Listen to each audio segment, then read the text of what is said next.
Assalamualaikum warahmatullahi wabarakatuh.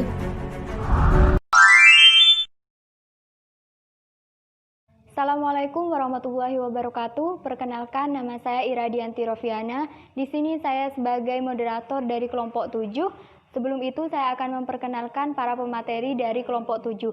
Yang pertama ada Muhammad Ibrili Fahmi, yang kedua ada Iradianti Rofiana, yang ketiga ada Warti Murtisari. Untuk kelompok 7 kami akan menjelaskan tentang laboratorium bahasa. Untuk lebih jelasnya, mari kita simak penjelasan dari para pemateri.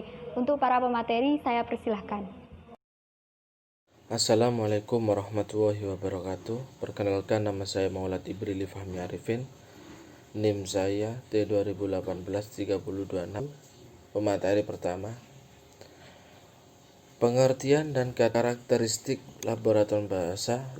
Pengertian secara etimologi, kata laboratorium berasal dari kata Latin, berarti tempat bekerja. Dalam perkembangannya, kata laboratorium mempertahankan kata aslinya, yaitu tempat bekerja. Akan tetapi khususnya untuk keperluan penelitian ilmiah. Menurut WGS Purwandaminta dalam Kamus Bahasa Indonesia mengatakan bahwa laboratorium adalah tempat untuk mengadakan percobaan, penyelidikan dan sebagainya. Terus menurut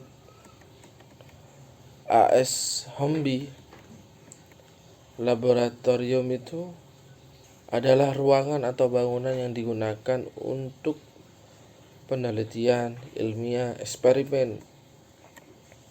Menurut Abdul Kafi As-Siddiq dalam kamus biologinya, laboratorium adalah ruang kerja khusus untuk percobaan ilmiah. Yang kedua, karakteristik. Di sini lab bahasa mempunyai karakteristik. Yang pertama, lab bahasa yang digunakan berbagai instansi menawarkan program pembelajaran seperti itu. Mungkin lain-lain maksudnya dalam lab bahasa, lab biologi, lab fisika, kimia. Berdasarkan definisi ini, sebuah lab bahasa dicirikan. Di lab bahasa maksudnya ada ciri khasnya. Ada 3 hal, yakni ruangan, adanya peralatan, dan aktivitas perkembangan dan mendengarkan, berbicara untuk menggunakan bahasa asing. Misalkan listening itu biasanya. Lab bahasa ini bisa digunakan pakai speaker. Kalau biologi itu kan pakai alat-alat kayak kamera-kamera yang itu. Terus mempunyai ciri khas masing-masing, ada karakteristiknya masing-masing. Sudah tidak diterbatasi lagi penggunaannya untuk keterampilan mendengarkan saja, tetapi sudah mencakup keterampilan berbicara juga, sebagai sudah dipaparkan sedikit di latar belakang. Mungkin itu yang saya bisa jelaskan. Mohon maaf kalau ada salah tutur kata, mohon maaf. Wabillahi taufiq wal hidayah. Wassalamualaikum warahmatullahi wabarakatuh. Bismillahirrahmanirrahim. Assalamualaikum warahmatullahi wabarakatuh. Nama saya Iradianti Rofiana, NIM T2018-3021. Di sini saya sebagai pemateri kedua akan menjelaskan tentang sarana dan prasarana pada laboratorium bahasa. Sarana dan prasarana pada laboratorium bahasa merupakan salah satu penunjang dalam proses belajar mengajar, khususnya pada pembelajaran bahasa. Tentunya dalam pembelajaran bahasa tidak cukup hanya dengan melalui pembelajaran di kelas. Untuk dapat menunjang keberhasilan tersebut tentunya diperlukan sarana maupun prasarana ataupun diperlukan media yang bisa mencapai keberhasilan tersebut. Salah satunya dengan diadakannya laboratorium bahasa.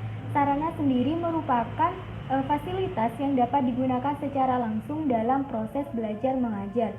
Sedangkan prasarana merupakan fasilitas yang tidak secara langsung digunakan dalam proses belajar mengajar. Kemudian laboratorium bahasa merupakan ruangan laboratorium yang di dalamnya terdapat peralatan khusus seperti misalnya perangkat audio ataupun komputer.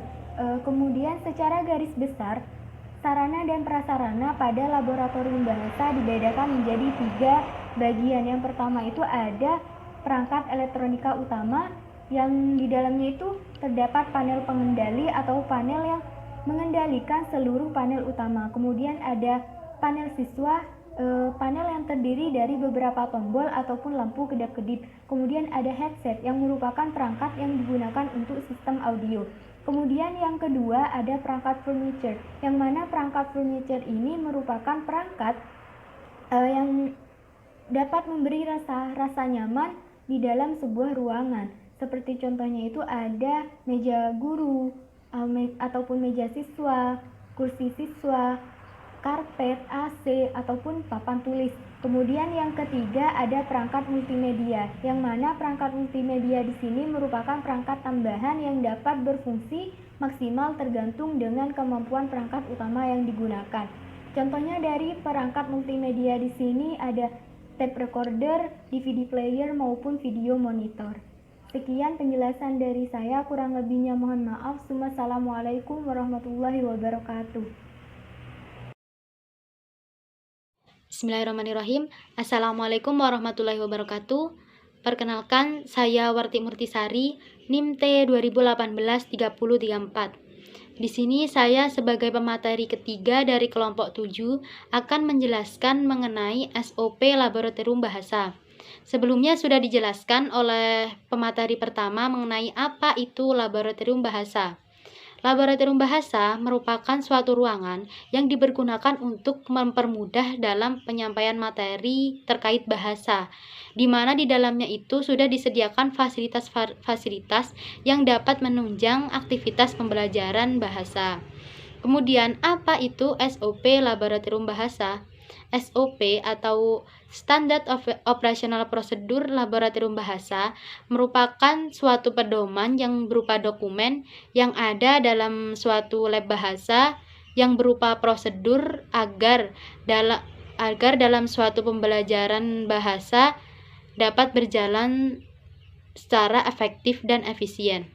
Dapat disimpulkan di sini bahwasanya SOP Laboratorium Bahasa merupakan prosedur-prosedur yang ada dalam suatu laboratorium bahasa, di mana prosedur tersebut harus dilaksanakan dan ditaati oleh pengguna lab bahasa. Di sini saya sedikit mencontohkan mengenai SOP Laboratorium Bahasa, yakni yang pertama, pengguna lab bahasa harus melepas alas kaki atau sepatu sebelum memasuki ruangan dan meletakkannya di rak yang sudah disediakan. Kemudian yang kedua, pengguna lab bahasa atau berupa bisa siswa atau guru itu harus mengisi daftar hadir pengguna lab bahasa yang sudah disediakan oleh petugas. Kemudian pengguna lab bahasa harus men-silent HP untuk menunjang atau mendukung proses pembelajaran agar dapat berjalan secara efektif dan efisien. Kemudian, pengguna lab bahasa dapat memanfaatkan atau menggunakan fasilitas yang sudah disediakan seperti LCD, proyektor, headset, sesuai dengan kebutuhannya. Kemudian yang terakhir, pengguna lab bahasa harus memastikan sebelum keluar ruangan fasilitas-fasilitas yang digunakan tadi dalam keadaan off. Demikian penjelasan dari saya. Kurang lebihnya mohon maaf. Wassalamualaikum warahmatullahi wabarakatuh. Wassalamualaikum warahmatullahi wabarakatuh.